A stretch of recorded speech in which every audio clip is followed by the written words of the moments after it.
Between Mars and Jupiter, millions of jagged rocks drift through the vacuum of space. You are looking at a planetary graveyard, the shattered remains of a world that tried to form and failed. This map shows the Asteroid Belt, a massive ring of rocky debris circling the Sun, exactly where a planet should be. 4.5 billion years ago, there was enough raw material here to construct an Earth-like world.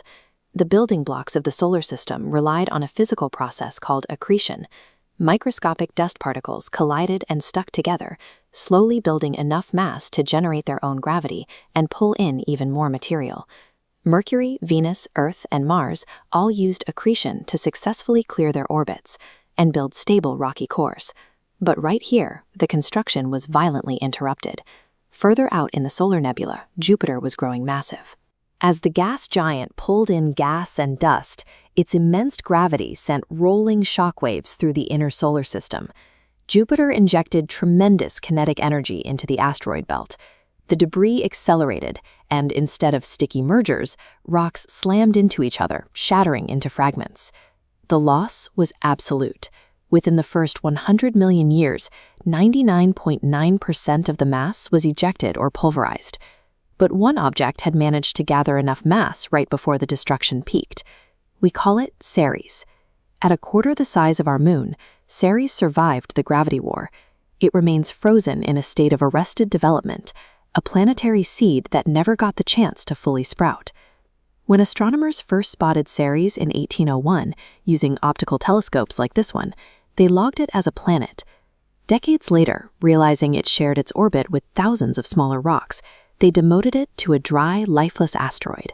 That assumption held until 2015, when NASA's Dawn spacecraft arrived in orbit and finally mapped the surface. Gravity data beamed back to Earth revealed that Ceres is partially differentiated. It has heavy, rocky layers wrapped in an icy mantle, making it a bizarre physical hybrid of the terrestrial inner planets and the frozen moons of the outer solar system. Dawn also detected a massive internal reservoir of brine. Deep beneath the cratered crust, Ceres holds a thick, muddy solution of liquid water and salt. The dead rock is actually an active world, hiding a dying ocean in the dark. You can see the evidence inside Occator crater. Against the dark gray terrain, the cameras captured intensely bright, glowing white deposits. These are the result of cryomagmatism, a specific type of volcanic activity. But instead of erupting molten silicate rock, the volcanoes on Ceres erupt freezing, salty mud. In this cross-section, a meteor strike fractures the ice. Pressurized brine forces its way up through new fissures. Reaching the surface, the vacuum of space makes the water instantly boil into gas, leaving behind a stark white layer of crystallized salt. Those bright spots dotting the craters are physical wounds. Ceres is bleeding salt, venting its final reserves of internal heat out into the void. Geologic time is running out.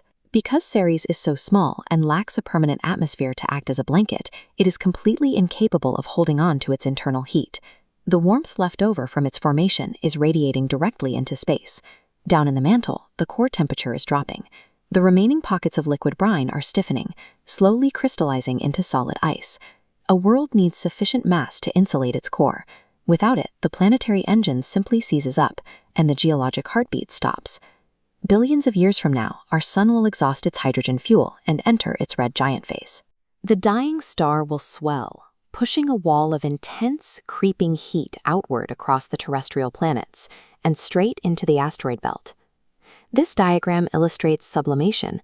As the extreme solar heat washes over Ceres, any water ice trapped deep inside will skip the liquid phase entirely. It will vaporize instantly into gas and vent directly into space. The planet will be stripped of every remaining drop of water, leaving behind a highly porous, brittle shell of iron and clay.